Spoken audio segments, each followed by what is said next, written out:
Does anyone know how to get a hold of a movie from 2006 called The Go Master?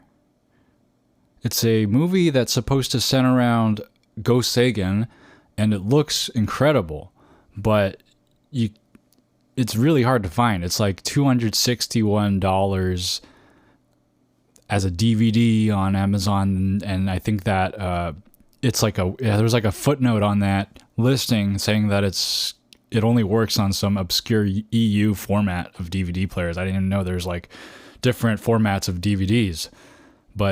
And not to be confused with the 1982 movie called The Go Masters, or the book that I mentioned in an earlier podcast episode called The Master of Go.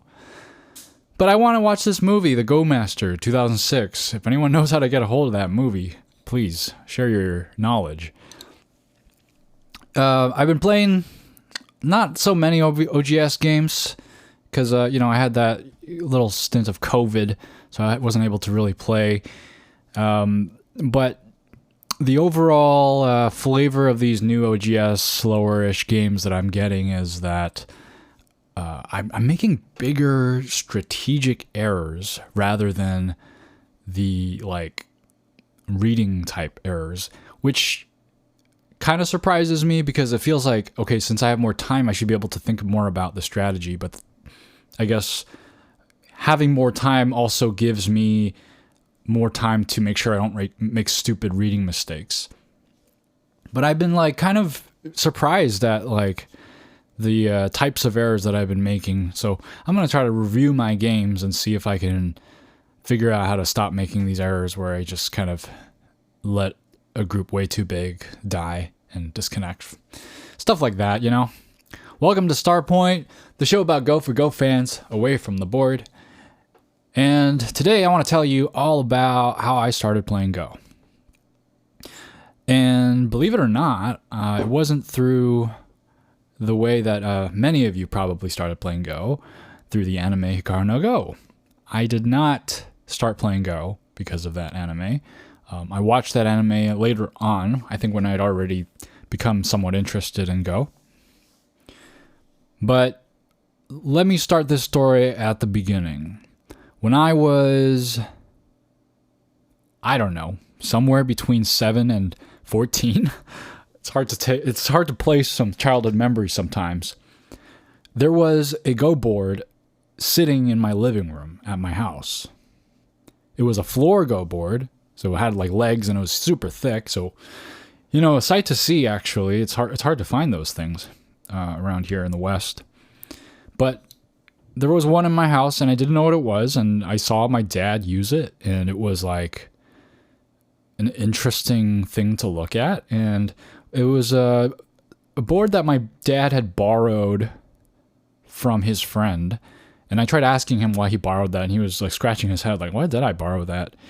And I think it was he had so my dad's a software engineer, and he did spend some time working on I think they were Sumego software or something, where he was making some kind of Go related. It was a small side project, I think. I don't know too much about it. But anyway, my dad was kind of Go adjacent a little bit many years ago. And he had this Go board at our house, and he played with his friend. And I was, naturally as a kid, you're curious about things like that when you see things like that. And my dad taught me the basic capture rules on how to play, but beyond that, I didn't really know anything. I saw them play and it looked pretty complicated, and I just kind of understood the basic capture principle and kind of just left it at that. It just didn't go any farther than that, didn't pursue playing any more games, and that was just when I learned what the game was, and that was it for many years. And I wouldn't interact with anything Go related for a long time after that.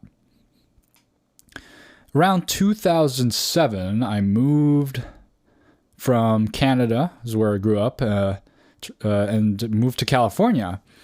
And after I had moved to California, one of my buddies from Canada had got bitten by the Go bug, and he was super into Go. And his origin story was Hikaru no Go. So in a way, everything goes back to Hikaru no Go. And yeah, okay, so maybe I am directly or indirectly at least influenced by the Hikaru no Go Storm. But in any case, my buddy was playing on KGS around 2007, and he wanted a friend to play Go with, right? And he just chatted me up, and he convinced me to play this game that I had seen many years ago, a game that I've seen my dad play, and I was like, oh yeah, I know that game where you just capture things, right? Not knowing anything about eyes or Ko or anything like that. And when I look back, you know what's crazy about KGS is they still have, I believe, that you can still go on those on the KGS archive and find games from like 20 years ago.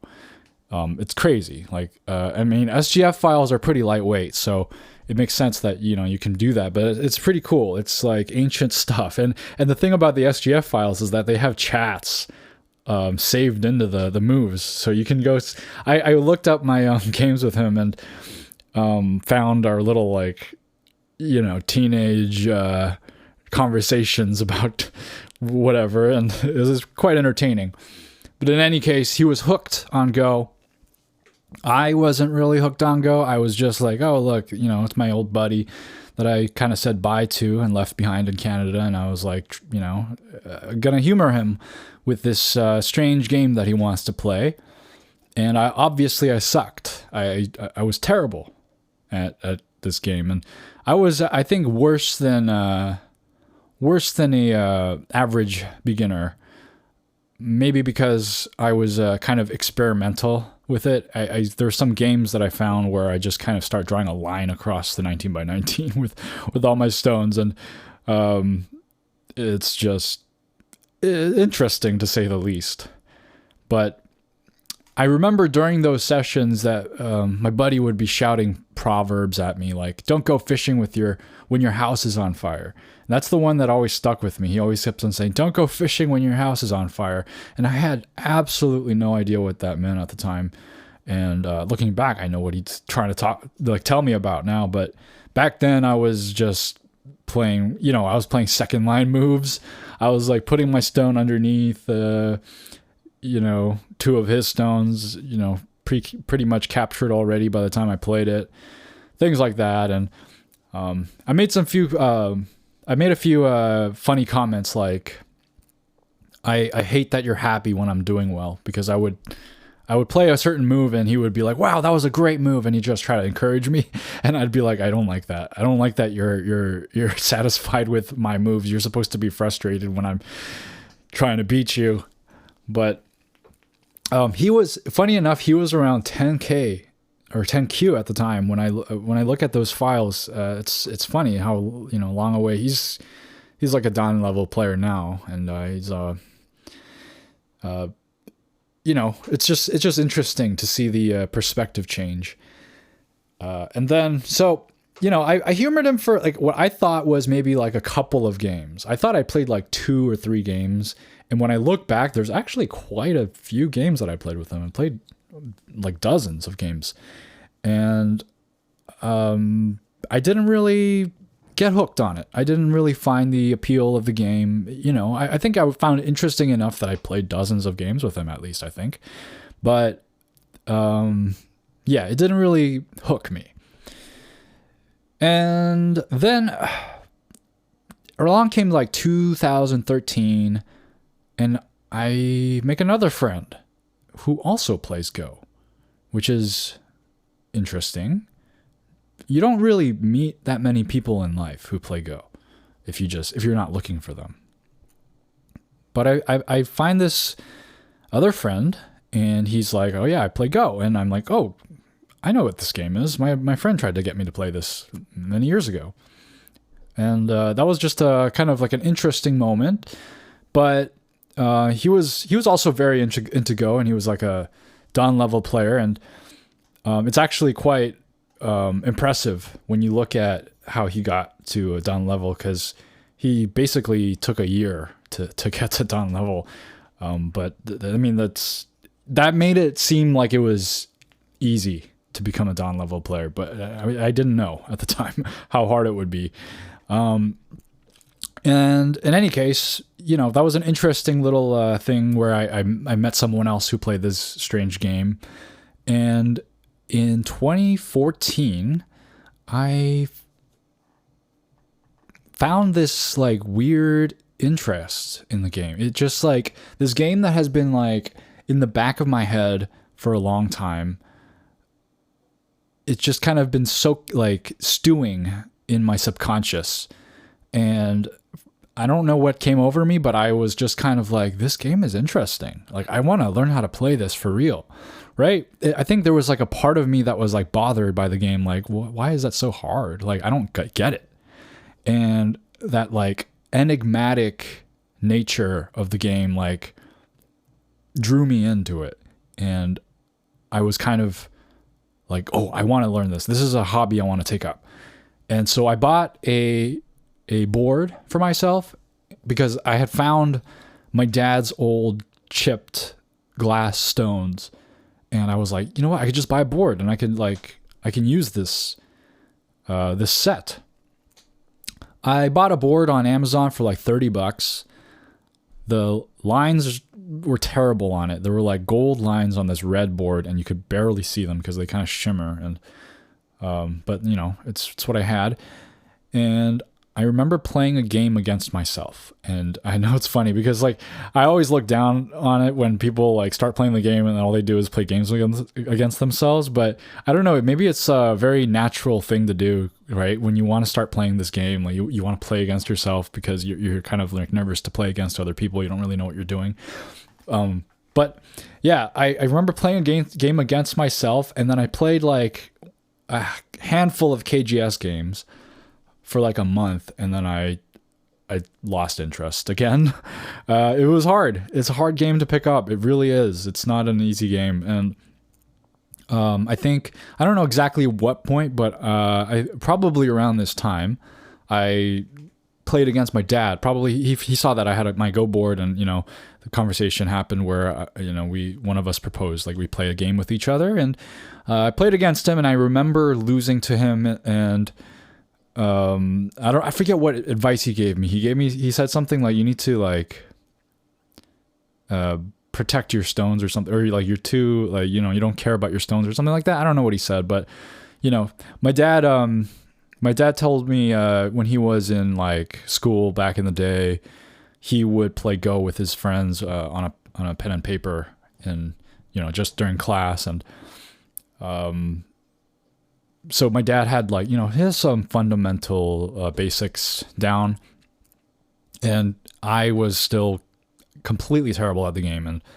And he confidently beat me. And then I put the game away again. Just, I don't know, I guess like, it was like a temporary phase, right? That I was like, oh, I want to play this game. And didn't really like think about how serious of a dedication it could be to really try to improve at this game. And so, I didn't really think about the game as much. I bought the board and then I put them away basically after a month. And then I think in 2016, that's when AlphaGo played against Ishedol. And that was like, it was just keeping like this like subconscious like knowledge of the game alive in me. And it was a very interesting thing to follow, though I wasn't really interested in the game enough to really pay attention to any specific moves. But it was a huge landmark, right? As we all knew before AlphaGo, Go was this like thing where computers were not supposed to win against people. And it was quite a shocker when that happened. And then comes my actual first inkling of like an actual serious pursuit of the game around 2018, which I will call the first wave of my interest in Go, where that's when I found out what OGS was and created an OGS account. And it's interesting because by this time I'm not like a Go player. I don't play Go, but I have played quite a few games over many years. Like technically, like if you're looking at it, I'm like, this is like, if you really start from the beginning, it's like I've been playing for 10 years, but not really, because I haven't really been interested in the game. I just played a few here and there now and then. And apparently this makes me a 10Q. I don't feel like it. I don't think I'm a 10Q. I don't think that's exactly how strong I was, but when I look back at when I created my OGS account, that's kind of where I started. But what's interesting is that OGS had a rank recalculation done afterwards at some point. And I'll get to this later, but basically they shifted all the ranks over. So at the time, I had a journal, and the journal around that time reads that I was 13Q, which feels more like what I was. It was 13Q on OGS and 15Q on TiGem. But if you look back on the history, I was like a 10Q in OGS because they recalculated the ranks and shifted it that way. And around this time, this is when I actually start playing my games, like, you know, actually trying to study the game, actually taking a serious interest in the game, and playing more than, you know, just a month. And I also I hit up my old buddy who introduced me to the game, and we start playing some correspondence games on a server called Dragon Go server. It's a correspondence focused server. I don't think many people know about it, but I think we chose that one because it had an Android app, and my friend was on Android at the time, and yeah. So this is where I feel like this is where my real journey begins, but I'm kind of like cheating because I started off with a decent knowledge of the game, not from complete scratch. And then by 2020, January 2020, I become OGS 9Q, and I play against my dad again, and I beat him, which was a huge milestone for me. Like, it didn't seem possible to beat my dad at this game because it's so hard, and he just kind of like grew up playing a little bit. You know, he's not a serious player, but he, it just didn't seem very easy to do, and it was so surprising when I beat him, and it was a very big moment for me. And then I started playing some handicap games with him, gave him some stones. And then around May of 2020, I'm around 8Q. So I'm slowly climbing, right? So I'm putting some time into the game, and I'm raising my rank little by little. And then at the end of 2020, I kind of lose interest in Go again. And I start playing a little bit of chess and start studying a little chess. And it just kind of mixes it up a bit. And I think I kind of had a little bit of fatigue with the game. And I think, sometimes you go into a couple of losses that kind of discourage you a lot and turn your mind off to the game. And you don't feel like, you want to play as much anymore, and that's cool. That's totally fine. Everybody has those moments, and you need to take a break sometimes. But yes, that's where I was by the end of 2020, and that's kind of when I was stringing along some correspondence games, and I think I eventually decided I'm going to just quit my correspondence games as well, and I resigned a whole bunch of them or something like that. And then a couple years later, it doesn't feel like I didn't play Go for a couple years. I'm sure I was somewhat still like looking at certain Go things. But in 2022, I meet a third friend who plays Go. And it's just like all these signs are pointing me to like keep playing Go, because like who meets three separate friends in three separate friend groups, like someone who plays Go? Like, I don't know. It's just kind of, I feel like that's just a very, very rare thing to come across someone who plays this game and also have it come up in conversation. And I was really excited to meet someone who played Go, because it's just like, I still had fond feelings for the game. And I was just like, that's so exciting that I met another person who plays Go. And I was like, we got to play. We have to play.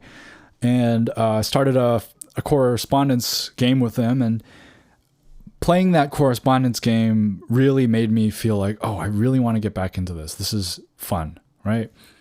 And when I checked my OGS rank at the time, last I left it was like around 8Q, and my OGS rank was at 6Q already. And I was just like, what's going on?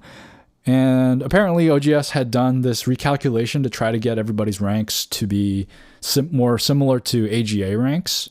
And there was just kind of like this redistribution of ranks. And what happened, my gut feeling here, when you look at the OGS ranks, I feel like they kind of squashed the bell curve in. So a lot of people are kind of hovering in the SDK range right now. But that's just speculation. But in any case, I got some free rank up, which was interesting because it's like I felt like I wanted to earn and achieve these ranks. And I remember being a double-digit Q player and feeling like it was so hard to break that single-digit Q line and to just get this like 2 rank increase like that was kind of, it was like mixed feelings. It was kind of nice to get this rank up, but at the same time I was like, you kind of like devalued my struggle, you know? And this is kind of like where the second wave of interest, my current wave, started. And I'm still riding it pretty strong. I'm trying not to go too hard and burn myself out. But this time I recognized I wasn't playing enough games. I decided to play as many games as I could, and really study Sumego and really put in some time and dedication to try to get better at this game. And I went to my first tournament that year, the Santa Monica Decaf Cup, which was a very interesting and worthwhile experience. I highly encourage, if you haven't been to a tournament, at least try one out. It's an experience to say the least. It's very exciting. I met Kenro Osawa, which you can, listen to my experience in the first episode of Starpoint. Professional Japanese player, did an event, and I was able to attend and learn some from him. And now I'm a OGS 3Q and Fox 1 Dan, and that's where I am right now. And I'm trying to get to this place where I am 1 Dan on like at least 3 different servers, and OGS being like a pretty important server to achieve 1 Dan on, because OGS is kind of hard to reach 1 Dan on. And I feel like if you can be a 1 Dan on OGS, it's pretty legit, right? Like I feel like that's you can kind of say like, yeah, I'm a 1 Dan player. If you're a 1 Dan on Fox, like if I'm a 1 Dan on Fox, I'm not gonna go around saying I'm a Dan player yet. Right, I'm gonna call myself a 3Q. I mean, this is a thing that Go players often do. They kind of downplay their rank. They choose the lower rank. It's just like a psychological thing. But yeah, it's well. Anyway, that's how long I've been playing Go. So when people ask me how long have you been playing, it's kind of hard to answer, right? If you look at my story, I mean, I learned about the game when I was quite young. And I first learned the rules, I played my first handful of games in 2007. So I've been playing, if you count that way, 16 years, maybe something like that. It's been a while.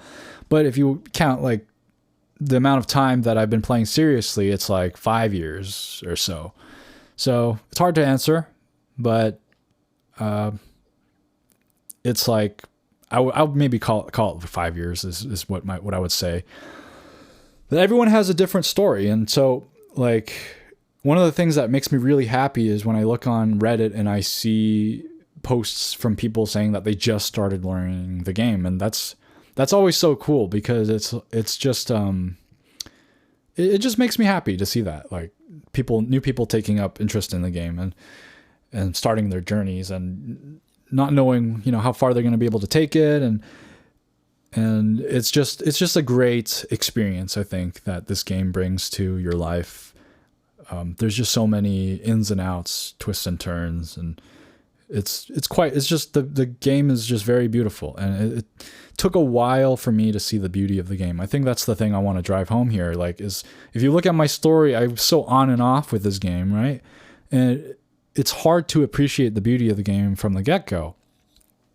I mean, it's like, I think the beauty of Go really lies in how the stones move and the patterns that they put on the board. And so if you just look at a static board and if you don't really think about it, it's hard to see the beauty of it. But if you start to see the ways that the stones interact with each other, you start noticing more and more beauty in the game. And it's quite beautiful when you start seeing these different patterns and the unique interactions the stones have with each other.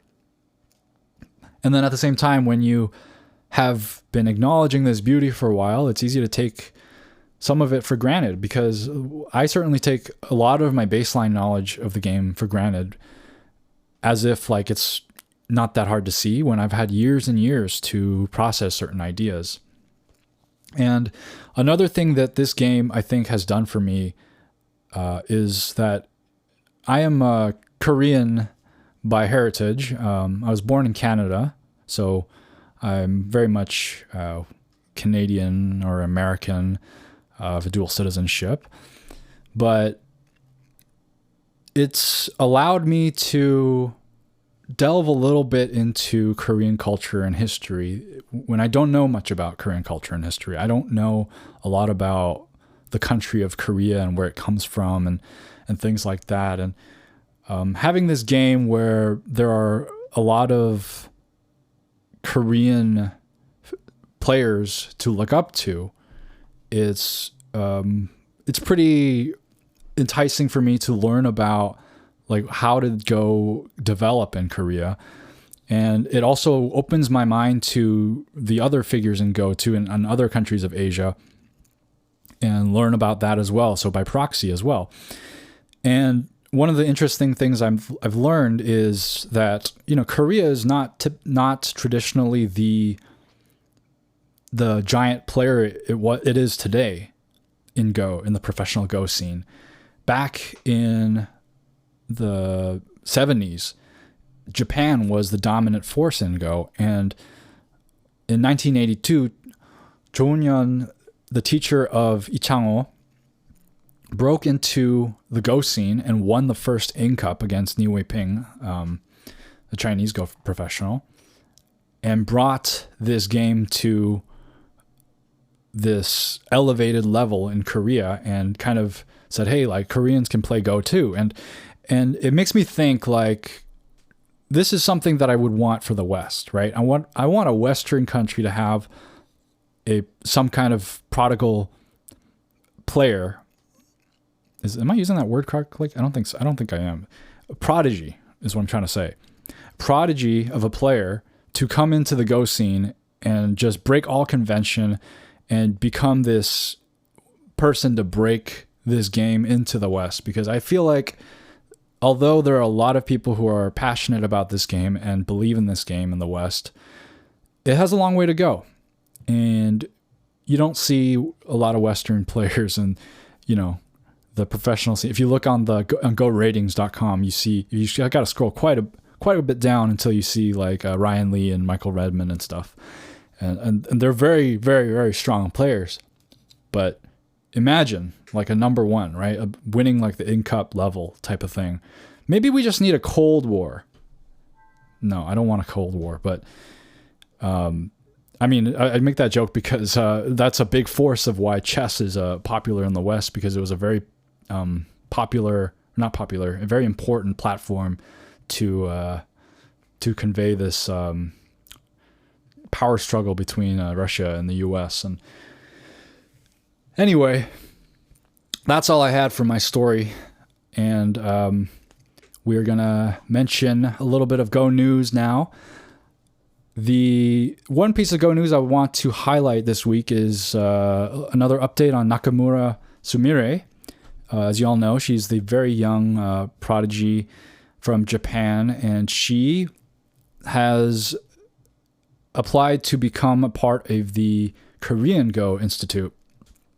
And she was approved, and this marks the first time a Japanese player has ever transferred to an overseas Go organization.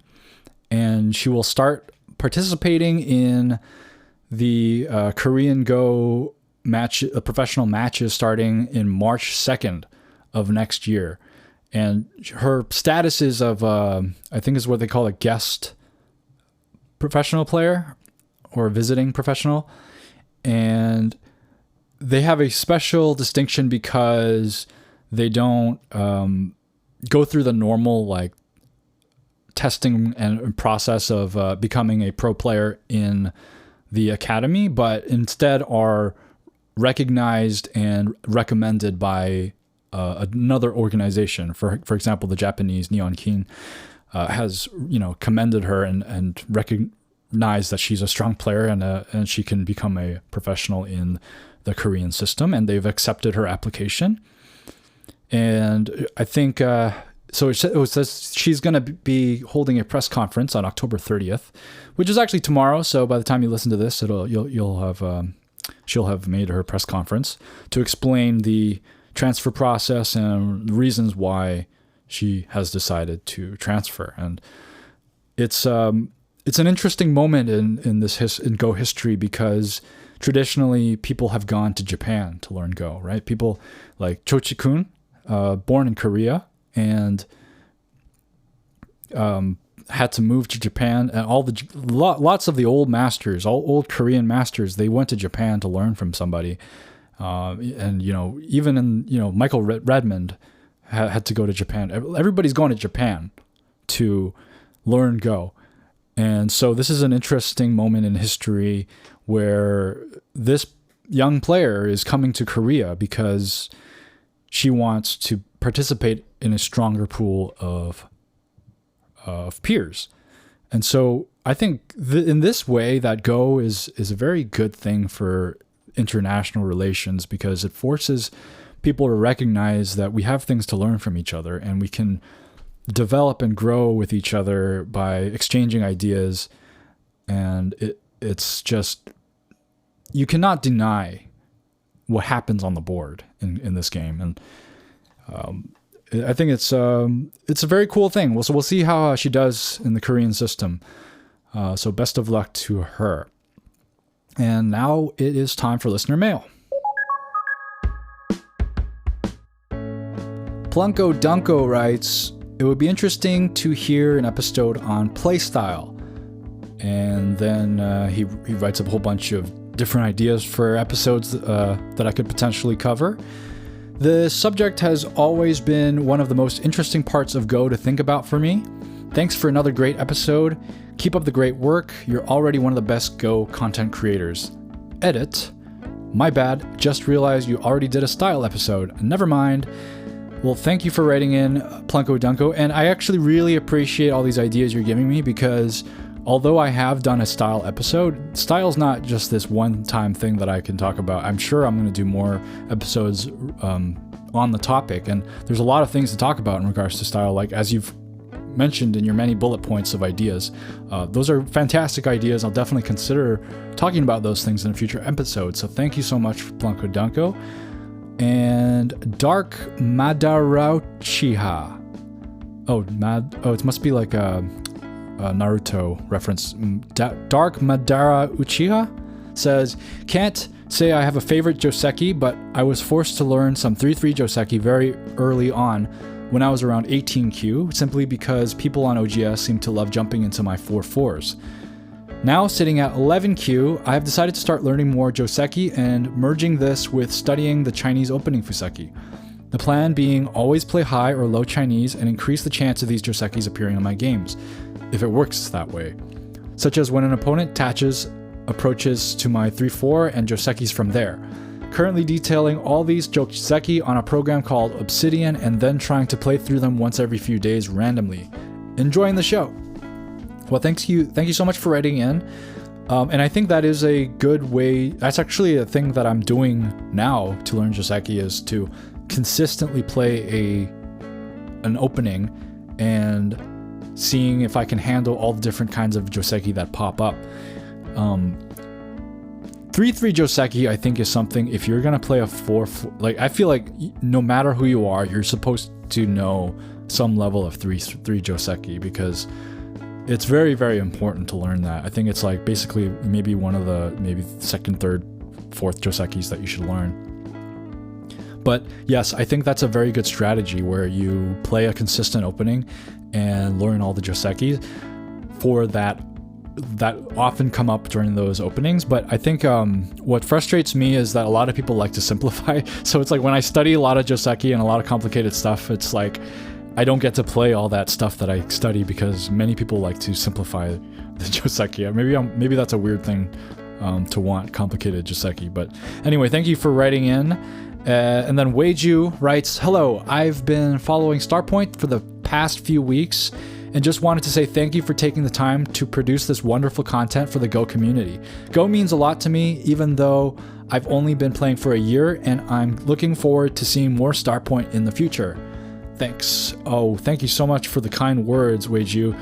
And I'm so glad to be able to provide this for you. And I totally relate when you say that you've only been playing for a year, and it means a lot to you, because it only takes a year. Like, if you've been playing for a year, you've passed the hump of like this being like a phase, and I'm sure it means a lot to you. I'm sure you're totally into the game, and I love creating content for you all, so I really appreciate when you guys appreciate the content, and it's just really nice to hear from you. And with that, I want to throw out a question for this week, and I want to know how you started playing Go. I want to know your Go origin story. And if it's Hikaru no Go, that's fine. You can tell me about that. If it's not, that's also cool. I want to know all the different ways people came across this game. I think more people should learn about this game. More people should be aware of the game, at least, even if they don't play. So I want to know, how did you start playing? And you can comment wherever you're listening, whether it's on Reddit or YouTube, and or you can shoot an email to starpointbaduk@gmail.com. That's starpointbaduk@gmail.com. Thank you so much for listening, and as always, keep playing Go.